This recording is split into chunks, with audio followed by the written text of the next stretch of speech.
Then the angels will call to the believers. So the angels grab them as well. And they come to Allah subhanahu wa ta'ala. In a hadith it says that Allah will say to them, come closer. He will say, Abdi udnu minni, my servant, come closer to me. There are some special servants from Allah subhanahu wa ta'ala will say to them, udnu minni, come closer to me. That servant keeps coming closer and closer and closer until finally the nur covers him, the hijab covers him, and there is between him and Allah a veil, a different type of veil. No angel can hear or see, only between him and Allah. Allah subhanahu wa ta'ala speaks to them. In a speech, Allah's speech, we know that Allah subhanahu wa ta'ala has a speech. He told us this in the hadiths and in the ayat. He speaks, He has a speech, but we don't know what this speech is like. لَيْسَ كَمِثْلِهِ شَيْءٍ وَهُوَ السَّمِيعُ الْبَصِيرُ. There is nothing like Him, and He hears and sees all things. Just like He says He hears and sees, He speaks, but how does He see? How does He hear? Not like us. In a manner that befits Him, He knows subhanahu wa ta'ala. We accept it as it is. And Allah says to him, Abdi, look at your records. And he sees sins. Allah says to him, didn't you know that you did this sin and I could see you? You did it in secret and I could see you. Didn't you know this day will come? Didn't you know that today I will question you? Didn't you know?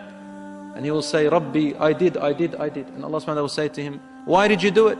Finally the servant will say, oh my Lord, for you to throw me into hellfire is easier than to judge me and me standing before you with this sin. So then he looks at the other, next page. He sees another sin, worse than the other one. Same thing happens. Then he looks at worse sins, and sin keeps growing.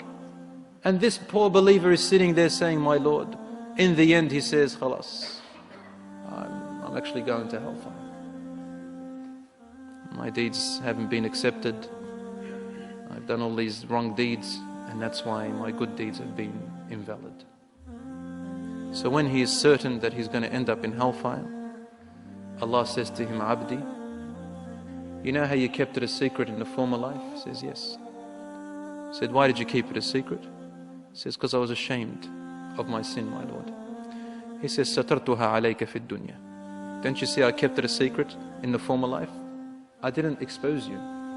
And that was part of my mercy. وَالْيَوْمَ أَسْتُرُهَا عَلَيْكَ. And today I will keep it a secret.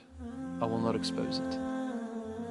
In one other hadith, Allah subhanahu wa ta'ala says to some of them, you knew a fault of your brother and you covered it. Today I will cover yours. He turns the page and he sees his first good deed.